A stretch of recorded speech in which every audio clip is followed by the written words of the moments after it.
Tired of the everyday grind? Ever dream of a life of romantic adventure? Want to get away from it all? We offer you Escape.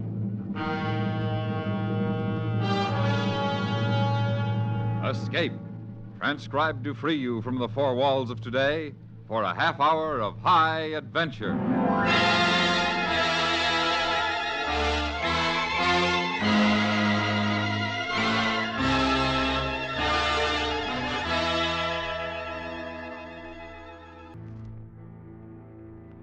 You are traveling east on a cross-country bus, while among your fellow passengers, seemingly innocent and friendly, are a man and a woman who plan to destroy you and 150 million of your countrymen. Listen now as Escape brings you Anthony Ellis's exciting story, Classified Secret.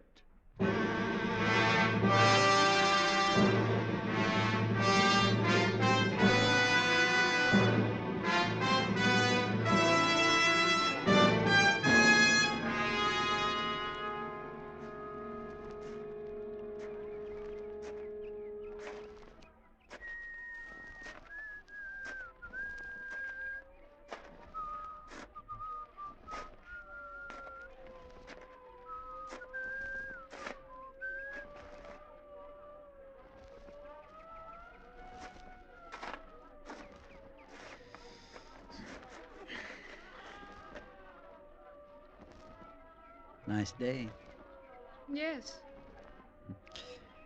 Kids sure know it's spring. Look at them. I've been watching them. Yeah. Kind of glad, though, I haven't got any. Oh? Well, you know, world conditions, things the way they are. Who wants to bring a kid into it? I suppose so. Do you have a match? Sure. Here you are. Thanks. Have you got it? What's the matter? Well, you don't look the type. I almost hoped you weren't. Have you got it? With me? No, but I'll take you to where it is. All right. The money's in 10s, 20s, and 50s. In the sack with the groceries? Mm-hmm. I thought it'd be safer that way. I guess so. How much? 10,000. 10? That's what you agreed to? Uh-uh. I said 20. I was told 10. They made a mistake then, didn't they? Sorry. What are you trying to do? Nothing. Not a thing. I was told you were with us. I am, but I get paid for it too, don't you? I can't sit here any longer. We might be watched. Will you please give me... Sorry.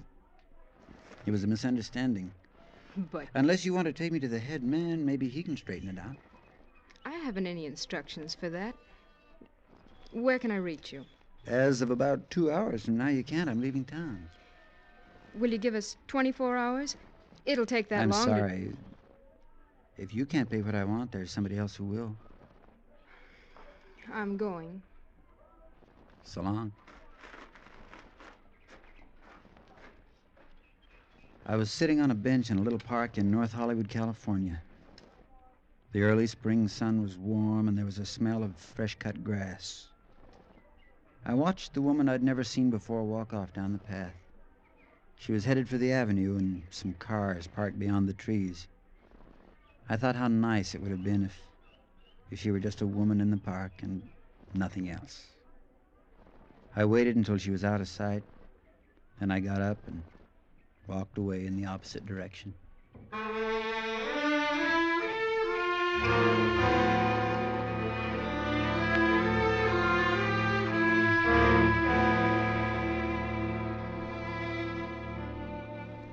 I got the bus at the Hollywood station. I had a train ticket in my pocket, but with the new development, it looked safer to ride the bus. Just before we pulled out, a girl climbed aboard and came down the aisle looking for a seat. Excuse me, is this number... 18. Oh, thank you. Oh, here, let me put your case up. Well, thank you.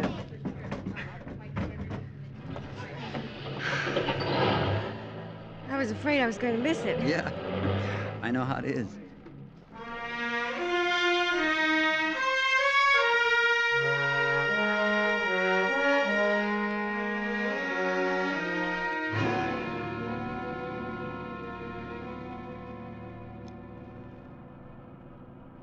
I settled back and watched the city drift away into desert country.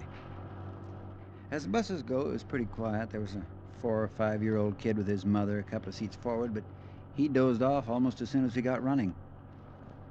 I took a look at the girl sitting next to me, not in the way you might think, but because in my business, you get to learn to look at people.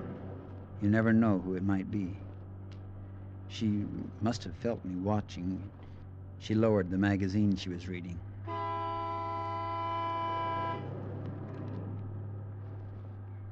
Would you care to look at one of these? Oh, that's nice of you. I always forget to buy them. Well, this one's a mystery. I don't usually read them, but on a long trip, they kind of pass the time away. Yeah, they do.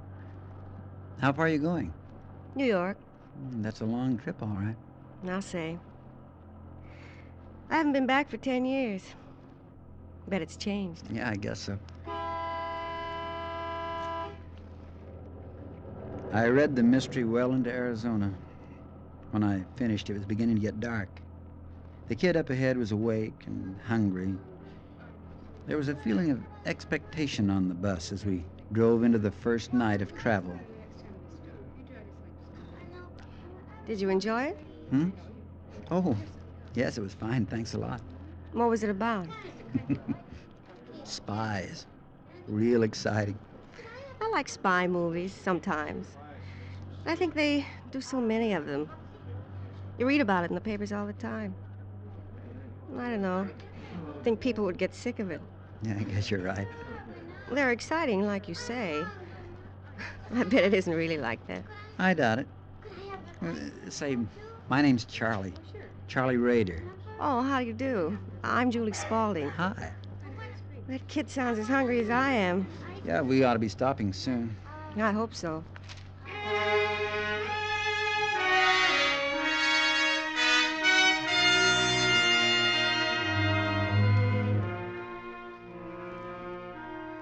About 15 minutes later, we pulled up at a restaurant terminal and went in for food. I watched for any new passengers who might be getting on. I didn't see anybody, and as soon as I'd finished my sandwich and coffee, I sent a telegram to New York and then got back on the bus. The girl, Julie, and I seemed to be hitting it off, and it was pleasant enough to pass the time. After we got rolling, the kid up ahead decided to sing himself to sleep. It was like a crooning over and over again, the same song, the same few notes. I guess it put everybody else to sleep except him.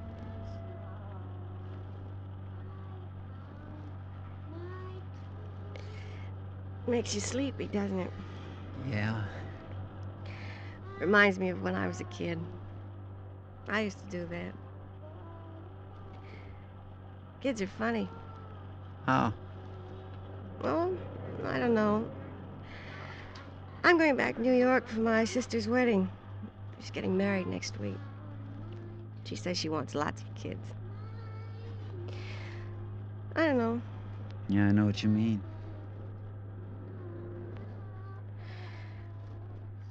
Mind if I ask you something? No, I don't mind. What? Are you married? No. I don't mean it the way it sounds. I'm always interested in trying to guess about people. Now, I would have figured you were a married man with maybe 2 or 3 kids. No, I'm not married. Oh. I hope you don't think I'm nosy. No. Well, that kid singing fixed me. I'm gonna take a nap. Good night, Charlie. Good night.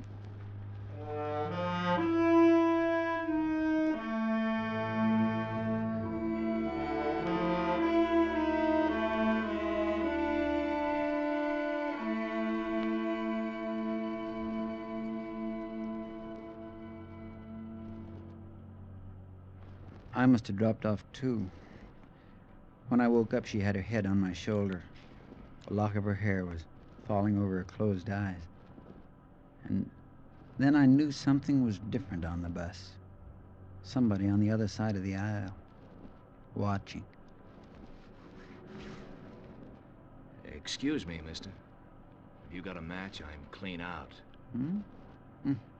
Sure. Just a minute. Here you are. Thanks. No, keep them. Oh, fine. Thanks a lot. Say, have you got any idea where we are? I'm not sure. I got on at Flagstaff an hour or so back. Oh, boy, I envy her. I wish I could sleep like that. Your wife? No. Oh, say, that's rude. Taking your matches and not offering you a cigarette. Oh, that's okay. No, I don't want one now, thanks. Say, I want to tell you something. There's a lady in the seat behind you. I think you've met her before in the park. Right? We brought her with us to identify you. But she gave us a pretty good description back in L.A. Good for her. Yeah. This is going to be a nice trip. Nothing like traveling with people you know, is there? Nothing like it. I don't suppose you've got any reading material you could let me look at. How about a mystery? It's a spy story. Pretty good. No, I was thinking of something else. I think you know. Something more scientific. I'm very interested in airplanes. Jet motors. Sorry.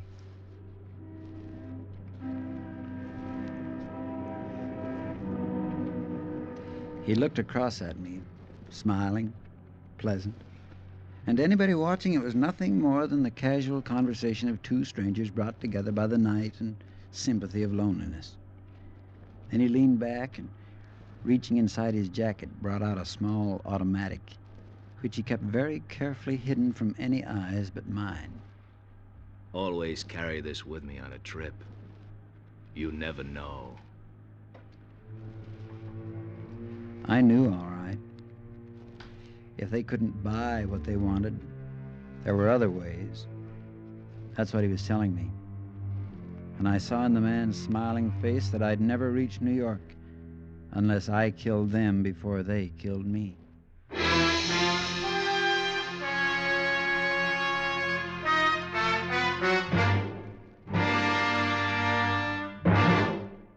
We will return to Escape in just a moment, but first, the program that follows tonight's story of escape is a special repeat broadcast of CBS Radio's hard-hitting drama, Bomb Target USA, with Arthur Godfrey as narrator and a corps of crack CBS radio newsmen reporting from spotter locations and from so-called enemy bombing squadrons approaching our shores. Bomb Target USA reports factually and without fanfare exactly what America can expect today if enemy atomic bombers raided our major cities.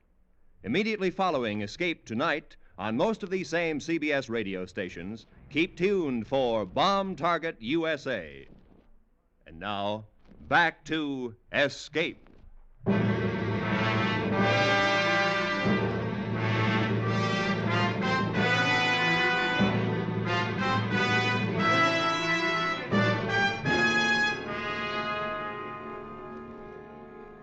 Julie and I had breakfast somewhere in New Mexico. The woman from the park and the man who carried the small automatic sat in a booth while we ate at the counter. I'd thought about things most of the night, and I decided to tell the girl, not too much, but enough so that she might be able to help. And I knew I'd need some help. Coffee's pretty good here. Yeah. Cigarette? No, thanks.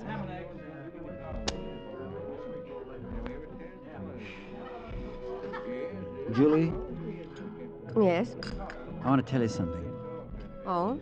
I don't want you to turn around and look. Just pretend we're talking about the weather, coffee, or anything. But listen, Well, sure, Charlie. there's a couple sitting in the booth behind us. They're spies. Hmm? Oh, you. I'm not kidding. I can't tell you much, but as you love your life, you'll believe me. You're kidding.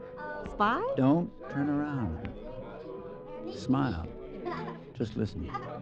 But I... They're trying to get hold of the plans for a new jet motor. It's faster than anything anybody else has got. You are kidding. No, I'm not. How do you know? How do you know about it? I'm working for the government, FBI? in a way. Now, I need you to help me. Me? They think I've got the blueprints, the plans, and they're going to try and get them from me. But can't we get the police? No, Well, why? because we're trying to get the head man. And if those two are arrested, we'll have to start all over again. They think I'm working with them. But I got tough about the money they offered, so now they're going to try and get rid of me and get the secret for nothing. Did they follow you from Los Angeles? Yes, they got on during the night in Flagstaff. All right, folks. I don't let's see... go. Well... Just stick with me. I'll explain at the next stop. We can't talk about it on the bus because she's sitting right behind and he's across the aisle. Listen, are you pulling my... No. No, you're not, are you? I'm not.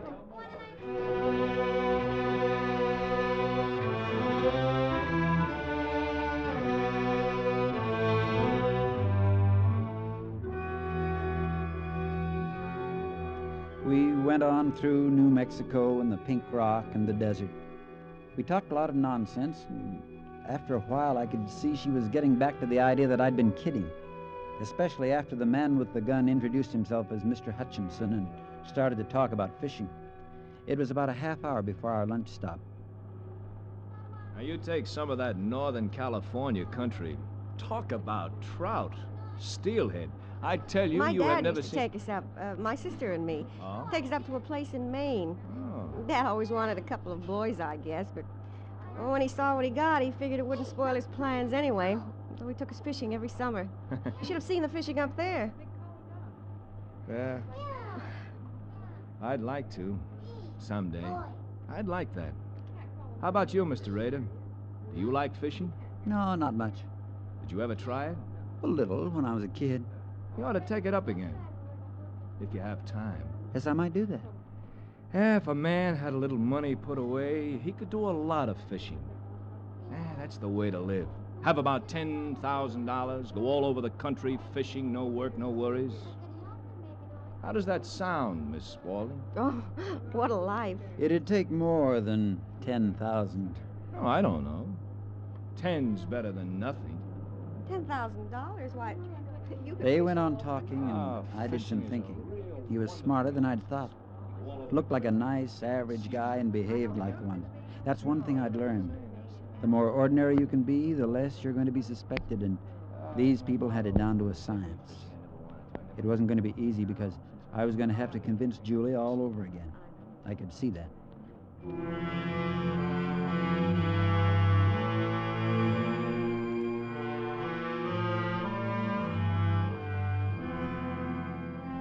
My chance didn't come until that evening after our dinner stop.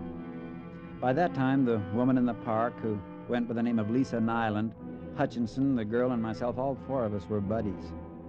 We'd pulled up over the Colorado border. There was some kind of trouble up ahead, a slide or a wreck. And the driver told us we'd have a half hour or so before we went on.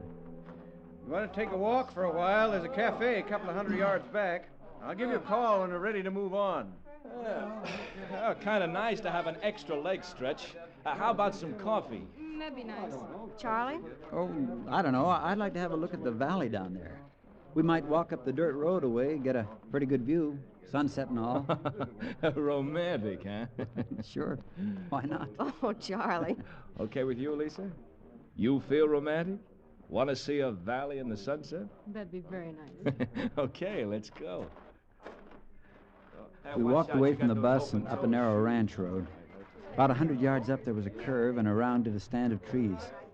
When we got there, you couldn't hear the sounds from the highway any longer. It was peaceful, and it was very pretty. I knew that Hutchinson was delighted about the suggestion. It was going to give him his chance, but he made the mistake of playing it a little too clever. And he kept his game of small talk going a minute too long. We'd got to the top of a cliff overlooking the valley when I stumbled on a rock and fell a few steps behind before they had a chance to stop. And when they did, I already had my gun out. Hey, what are you going to do? Target practice? No. Julie, get over here. You two stay where you are and keep your hands behind your head. Charlie, are you sure they seem to I be... know what they seem. Now look, I don't want to do this, but it's you or me. You should have made the right deal in the first place. I can't let you go, you know that. We might still make a deal. You had your chance. We've got the 10,000. How about waiting till we get to the next town? We'll have the rest of it telegraphed I make out. mistakes, but not that kind. If you told us what you wanted, we might have been able to get the 20,000 for you in Los Angeles. Turn around, both of you. Oh, now, wait a minute. We're all in this together. We all want the same thing. You figure you can get more money from the head man in the East. Okay. Give us a chance to get it for you. We're in contact. Turn around. He gives us our orders. What difference does it make? Now, look, you shoot us. What do you think they'll do? They won't let you get away with it. They'll kill you. Charlie, you can't just shoot them. Turn them over to the police. You can't just shoot them. He can't tell the police, Julie. He's with us. Only he wants money out of it. And he thinks he'll get more from the head man in the East. Turn around. I'm not going to say it again. Charlie, don't. I know you've got a duty, but you can arrest them. Please, you could still... I told you to be quiet. Arrest? Listen, Raider, you're not going to kill us over 10,000. Why, it's murder, even if you... Miss Nyland dropped without a sound. Hutchinson held his middle for a second and tried to keep his balance. I shot him in the back of the head, and I knew he was dead before his body slipped to the ground. The girl just stood next to me, her hands tightly covering her mouth, and she was shivering. I took a look across the wide valley. The sky was turning purple. I've never seen anybody killed before. I'm sorry. Couldn't you have arrested them or something? Couldn't you? Did you have to? I had to. They wouldn't have stopped at killing both of us if they'd had the chance. What are you going to do? What are you going to do now? I've got to get the money for evidence. What are you going to tell the driver? He'll ask where they are. Charlie? Driver's going to wonder where they are. Charlie, what are you doing? I've got to put them over the cliff. Oh, no. Oh, no. I've got to. Oh, no. No, you can't. Charlie, no.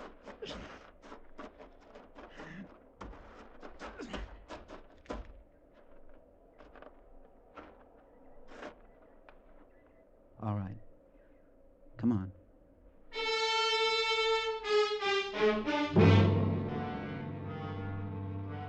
We got back to the bus, and neither of us said anything about the two we'd walked off with.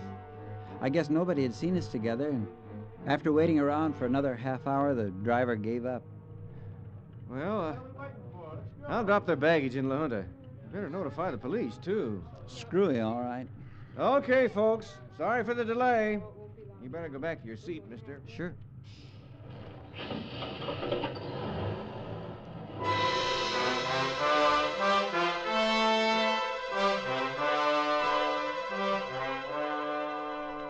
I was starved when we pulled into the depot at La Junta. I'd already made up my mind to lay over and take a detour on another bus. The girl wasn't going to be able to keep quiet much longer, and I had to get rid of her. We got out of the bus, and the two men were standing alongside, waiting. Just a minute, please. Hmm? We're special agents for the FBI. Search him, Larry. Yeah, just a gun and money. Where are the other two? The other two? They're dead. He killed them. Oh. We'll take those plans now, Mr. Rader. And don't do anything silly. There are 4 men covering you. Okay. It's in my shoe. You want me to take it off now? Please.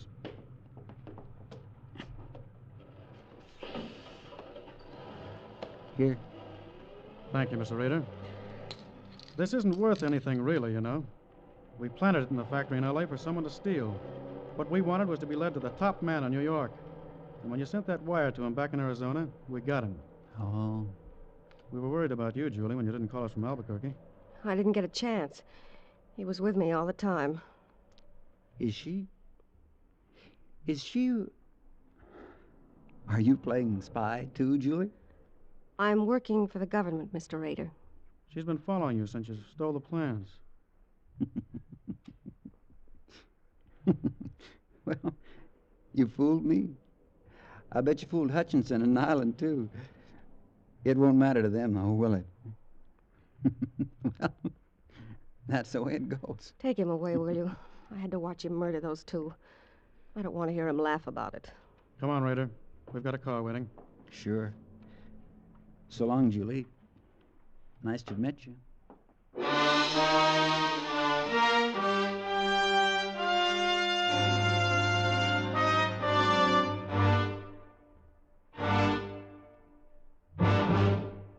Escape has brought you Classified Secret, written and directed by Anthony Ellis, starring Parley Bear.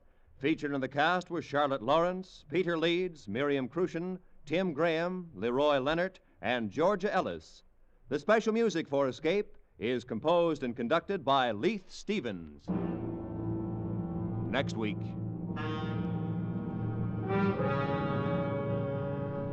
You are in a cantina in Mexico, listening to a man speak his hate for you in word and music, while somewhere, in jeopardy without your knowledge and beyond your reach, is the one you love, who may lose her life, for the man who sits across the table hating you is the only one who can save her. So listen next week when Escape brings you E. Jack Newman's exciting story, El Guitarrero.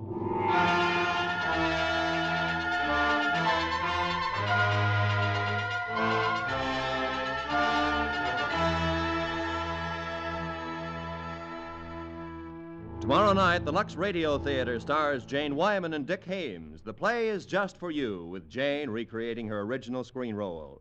It's a musical comedy about a widowed Broadway play producer who loves his star and faces complications in the reactions of his son and daughter. Just for You, Lux Radio Theater presents the stellar co-starring combination, Jane Wyman and Dick Hames, tomorrow night on most of these same CBS radio stations. The same evening, CBS Radio stars Fred McMurray in Suspense's saga of The Great Train Robbery. That's tomorrow night at the Star's address. This is Roy Rowan speaking. And remember, you have a date with Arthur Godfrey's Talent Scouts, Monday evenings on the CBS Radio Network.